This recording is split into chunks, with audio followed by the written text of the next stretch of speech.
Yvette Wart a 52 ans.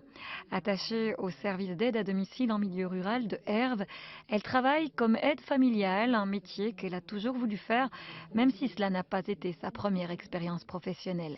Elle aime son travail pour les contacts et les liens qu'elle peut nouer, mais aussi pour la variété des prestations à effectuer. Sur un mois, elle visite ponctuellement une vingtaine de personnes ou de familles. Si les tâches à accomplir sont restées sensiblement les mêmes depuis qu'elle a commencé en 1995, les bénéficiaires de ces différentes aides ont, eux, à l'image de notre société, quelque peu changé. Avant, les aides familiales travaillaient encore bien 8 heures, si pas des fois 2 jours dans la même famille sur la semaine. Et ici, nous autres, vraiment, on a des journées qui sont vraiment des prestations coupées. On peut avoir un lever, puis 3 heures d'entretien, puis un repas, puis repartir, ou bien même faire des soirées aussi. Aller soit remettre des personnes au lit, ou bien s'occuper aussi des enfants après l'école quand c'est des familles monoparentales, ce qu'on a de plus en plus aussi maintenant avec le temps, on voit quand même un changement d'évolution. Autant les papas peuvent avoir les enfants maintenant que les mamans aussi, enfin et on s'occupe aussi d'eux parce que les parents travaillent, quoi. Quand le service d'aide à domicile en milieu rural voit le jour, nous sommes au lendemain de la Seconde Guerre mondiale. Beaucoup de femmes se retrouvent alors seules à devoir faire face à toute une série de tâches, en plus de travailler et de s'occuper de leurs enfants.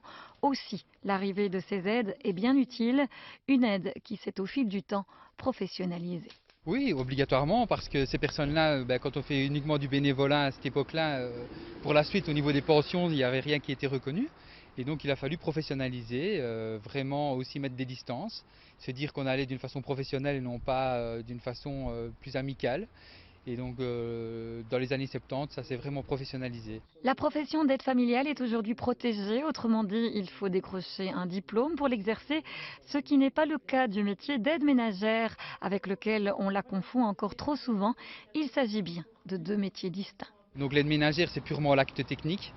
Et l'aide familiale, elle rentre vraiment dans l'intimité des personnes et il faut absolument que les personnes soient présentes lors de la prestation de l'aide familiale.